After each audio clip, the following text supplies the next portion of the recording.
Good morning, Michael Masserang here again, and we're here on the first day of the project, getting the guys started. This is a new project that encompasses several of our services, some foundation drainage as well as mold remediation and restoring the encapsulated qualities that have been done prior to us getting here.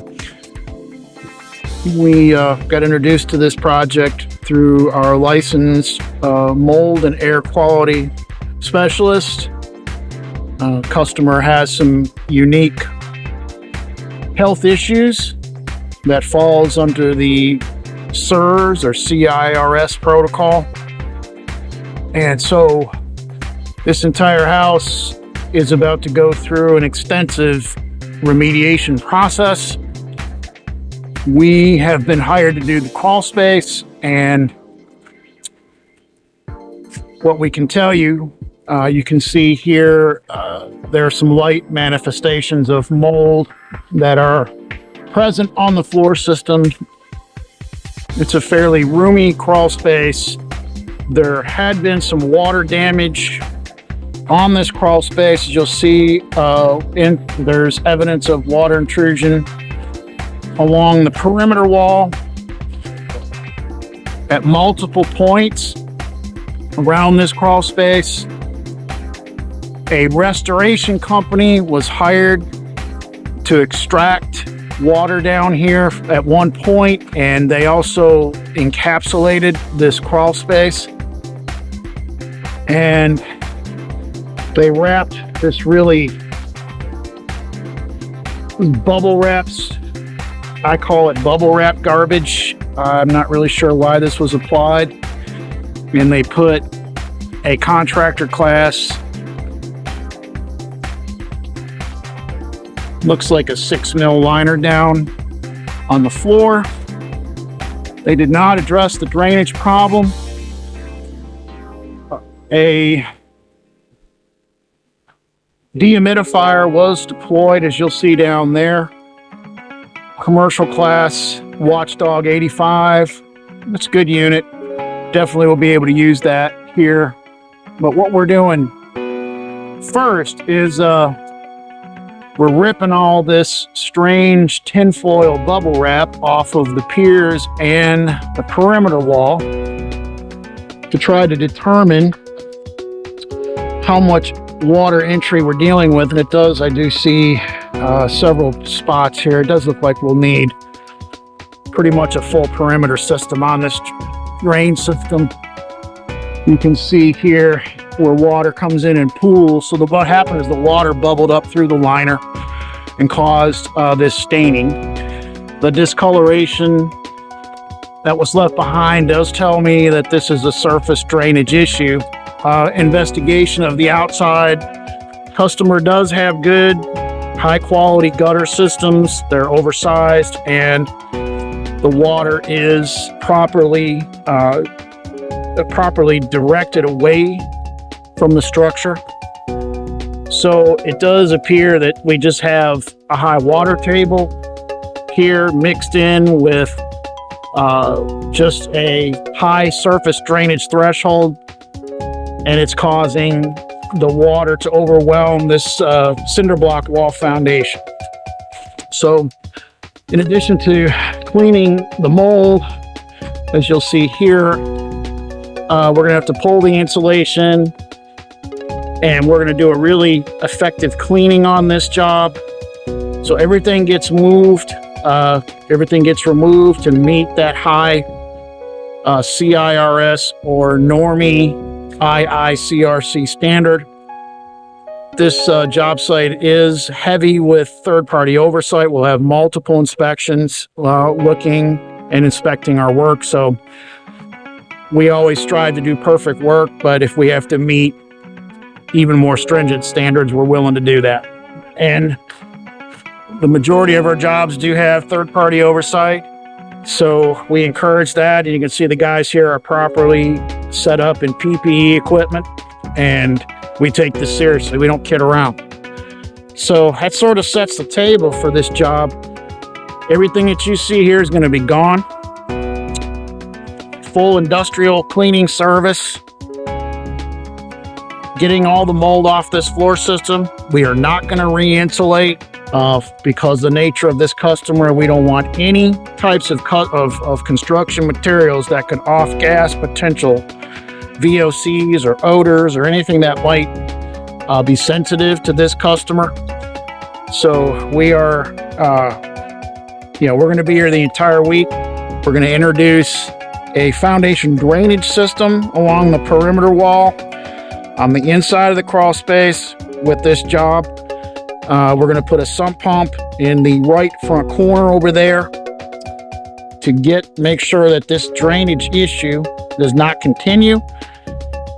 And I can tell you, restoration companies are great, but don't hire restoration companies to do encapsulations because they skip some steps, and missing this foundation drainage component was a big mistake. We'd certainly, when you put down a vapor barrier over top of a drainage problem and put these types of products on the foundation wall around the piers, if you've got water behind there, certainly, you could get mold starting to grow behind those products. So we're not going to do that and restore this crawl space to the principles of the building code that make sense and get it clean. And we'll do several videos as we progress through this project so you can see from start to finish. But we appreciate you joining us here for the first stage. The guys are gonna continue here. They're waiting for me to shut up so they can keep going, and I'm gonna do that. And so, all right, guys, appreciate you all being here this morning, and we're gonna get started. We'll see you for part 2. Thank you.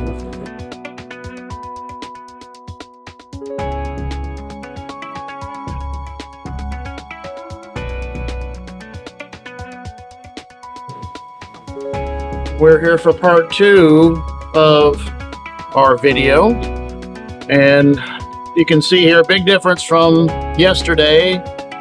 The guys have completely cleared out all the insulation, all the trash, pulled the vapor barrier. And as you'll see down there, we're running a negative air machine with an air scrubber. We have 3 of those deployed based on the square footage to make sure that we maintain negative pressure. We're not introducing any of these potential toxins that are in this crawl space upstairs. You can see manifestations here of visible mold on the girder lines and on the floor system, and that will be in a future stage of development. What we wanted you to see today is it's so important when you work with these companies that are going to disturb the earth or do any type of remediation protocol to meet NORMI and IICRC standards. You got to run negative air, and you got to do it correctly. So, of course, we've got the dehumidifier running to reduce moisture while we're doing this stage. And here's a second air machine. But what's important to also understand is we discovered, as you saw in the first part, we have a foundation drainage problem on this house. So what we're doing and what the guys are working on right now is a foundation drainage system. These guys are introducing a trench and putting in a pipe and sock, 4-inch pipe and sock, foundation drain. We've got water intruding from the high side. If you're facing the structure from the front, there is a pool in the back. And a lot of times when customers have swimming pools, that can cause seepage into basements and crawl spaces. So we're introducing about 150 feet drain tiles on this home. We're doing this before the mold remediation. As you can see, we got a step footer here as we trench out along the edge of the footer, and we're going to go this way with the water, and our sump basin is going to be over in that corner, and we'll have an exit line as J hook to the top and run out the backyard. our commercial sump basin. Let me squeak over here, it's right there. We're gonna dig out the whole corner, and that commercial sump basin will be supported by that 1/2 horsepower pump. So this is all being done before our remediation protocol can commence, which will be later. But this video certainly shows a lot of different services. Of course, the industrial mold cleaning service, as well as foundation drainage. And we haven't found any structural problems on this house. Everything looks pretty good. So we got this, the table is set for the next stage, which is to clean the crawl space to meet the stringent NORMI and IICRC standards, and also to fall under the SEERS protocol or the CIRS protocol for this client. So we look forward to the next stage, which will be when we're almost finished after the remediation and when we've put down the vapor barrier and so forth. So appreciate you joining us today for the second stage, and we'll see you soon here in a couple days.